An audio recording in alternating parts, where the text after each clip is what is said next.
तो जितना काम हम आप दुनिया में किए, शरीर के लिए किए और अपने स्वार्थ के लिए किए, लेकिन जब गुरु मिल जाते हैं तो गुरु क्या करते हैं, हम लोगों का तन, हम लोगों का धन और हम लोगों का मन महात्मा परमार्थ में लगाने की कोशिश करते हैं।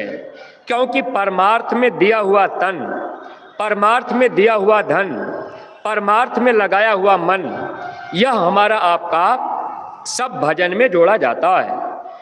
गुरु महाराज ये बात सुनाया करते थे, जितना समय आप सत्संग में देंगे, जितना समय आप शाकाहार के प्रचार में देंगे, जितना समय आप सेवा में देंगे, तो यह समय आपका परमार्थ में जोड़ा जाएगा। परमार्थ में दिया हुआ समय भजन में बदल करके जीव को पार कर दिया जाएगा। क्योंकि जब मौत का वक्त आएगा, सारी धन दौलत रुपया पैसा यही छूट जाएगी, आत्मा के साथ में भजन ही जाएगा। यही भजन तेरे संग चलेगा, पावेगा आराम। तभी आत्मा 84 नरकों में नहीं जाएगी, अपने सच्चे घर चली जाएगी। सच्चा सुख, सच्चा आराम, सच्चा आनंद हम आप पा सकते हैं। लेकिन प्रेमी भाई बहनों, अगर इस विद्यालय में आकर उद्देश्य को नहीं समझ पाए और अपने गुरु की बात को नहीं मान पाए, तो विद्यालय में आना जाना, मथुरा आना जाना सब बेकार ही तो रहेगा। अरे भाई, अगर मथुरा आ भी गए, 1000-2000 रुपया किराया भाड़ा खर्च भी कर दिए, मेला बाजार घूम लिए, सामान खरीद लिए, अब आधा से ज़्यादा प्रेमी देखिए ऐसे ही बाजारों में घूमने टहलने में, कहीं खाने पीने में, इधर उधर बातचीत में समय हम आप लगा देते हैं। जबकि सत्संगी प्रेमी भाई बहनों, हम लोगों का एक उद्देश्य होना चाहिए कि मेला बाजार तो दुनिया में अपने गांव घर में भी है, अगल बगल भी जहां हम आप जिन जिलों में रहते हैं वहां भी मेला बाजार है और वहां भी सामान सस्ते मिल जाएंगे। कोई ज़रूरी नहीं है कि आपके मथुरा में ही इसी मेला में सस्ता सामान मिले, ऐसा नहीं है। आप ये बात ध्यान रखा करिए, अगर घोड़ा घास से दोस्ती कर लेगा तो खाएगा क्या।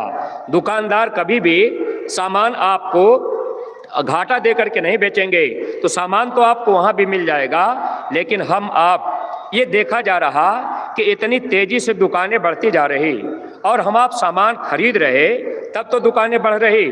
उधर महाराज जी का सत्संग हो रहा, अब हम आप सत्संग को तवज्जो नहीं दे पाए। अरे धर्मराज के दरबार में वहाँ पर हिसाब किया जाएगा, वह मालिक कहेगा कि आप मथुरा गए थे, महात्मा का सत्संग हो रहा था और आप बाजार में सामान खरीद रहे थे। ऐ प्रेमी भाई बहनों, जब हम आप सत्संग में आएंगे, सत्संग का वचन नहीं सुनेंगे तो सुधार कैसे होगा।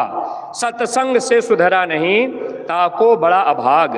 तो हम आप अपना एक उद्देश्य बनावें, जब हम आप मथुरा आवें तो यहाँ प्रेमी भाई बहनों, जो किराया भाड़ा हम आप 1000-2000 खर्च किए, ये तो अच्छी चीज़ है, परमार्थ में तो जाएगा, लेकिन वो काम आप करेंगे तब। सत्संग हो रहा है, सत्संग में कोई स्वार्थ आपका नहीं है। सत्संग में आप बैठे हैं, आपका यहाँ कोई स्वार्थ नहीं है।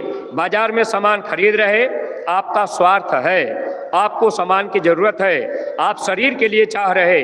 लेकिन है प्रेमी भाई बहनों, सत्संग आत्मा के लिए है और महात्मा आत्मा के लिए ही चाहते हैं। तो जब हम आप 2000 रुपया किराया लगा के आए और सत्संग यहाँ बैठ करके नहीं सुन पाए, मेला बाजार घूमते रह गए, टेंट डेरे रावटी में बैठे रह गए, तो फिर मिला क्या।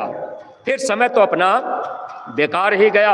अरे 5-6 दिन का समय बेकार जाएगा, किराया भाड़ा बेकार जाएगा, फिर मिल का पाएगा। इसलिए परमार्थी प्रेमी भाई बहनों, बच्चा अगर स्कूल में चला जाए, अध्यापक पढ़ाते रहें, बच्चा फील्ड में घूमता रहे, बच्चा कभी भी पास नहीं हो सकता। इसलिए हम लोग भी अपना एक नियम बना लें। हम सत्संगी प्रेमी भाई बहन, पुराने लोगों को भी चाहिए कि नए प्रेमी जो आए हैं, अगर हमारे आपके साथ में आए, तो हमारा आपका फर्ज और कर्तव्य है कि हम आप उनको घंटे 2 घंटे के लिए सत्संग में बैठाया करें।